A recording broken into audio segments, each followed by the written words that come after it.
நடக்க கருட வருவே என் சாமி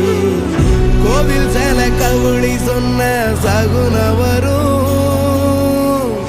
காலையும் வேப்பிலையும் தொடர்ந்து வருமே என் சாமி ஆகாசம் பூமி எல்லாருதலா கூட வரும் அண்ணாந்து பார்க்கையில தூரல் வரும் ஒய்யார தூளி தந்த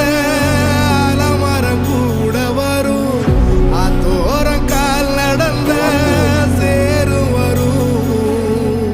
அம்மிக்கல்லும் கூட வரும் ஆட்டுக்கல்லும் கூட வரும் அம்மனும் செம்மண்ணும் எந்தனைய கூட வரும்